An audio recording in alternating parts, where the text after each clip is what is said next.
Habari njema kwa washabiki wa soka wa klabu ya Simba. Siku ya leo klabu ya Simba imeweza kumtangaza mmoja kati ya wadhamini wake wapya kabisa. Hapa namzungumzia ni mzabuni wa masuala ya uzalishaji wa jezi, vifaa vya michezo, kuhudumia shughuli za usafirishaji wa timu, pamoja na kuhudumia timu kwenye pre-season, ukarabati wa viwanja na vinginevyo vingi kabisa. Mdhamini huyo anajulikana kwa jina moja tu, la CPA Joseph Rwegasila, umri miaka 39, kupitia kampuni yake nzuri kabisa ya J Lute Investment. Ameweza kushinda zabuni hiyo juu ya washindani wengi sana na kuweza kuibuka kidedea. Mdhamini huyo ameweza kuinvest kiasi kikubwa sana cha pesa, takriban bilioni 38.9 katika kipindi cha miaka mitano, na sura yake kama unavyoweza kuiona hapo kupitia screen yako nzuri kabisa.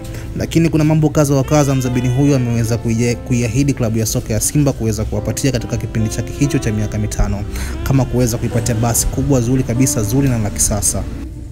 Mkataba ambao klabu ya soka ya Simba wameweza kusaini na kampuni ya J Lute Investment ni wa bilioni 38 kwa miaka mitano, lakini gawio ni bilioni 5.6 kwa kila mwaka, na ongezeko litatokana na 10% katika kila mwaka. Faida ambazo klabu ya Simba wataipata kupitia mkataba huo ni ujenzi wa uwanja wa Bunju utakaokuwa unachukua watu 10,000 mpaka watu 12,000, gari la kisasa kabisa la aina ya Ilzal, vile media production, ujenzi wa ofisi mpya, vile kukuza vipaji.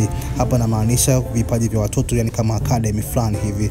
Vile pre-season sponsorship pamoja na media room.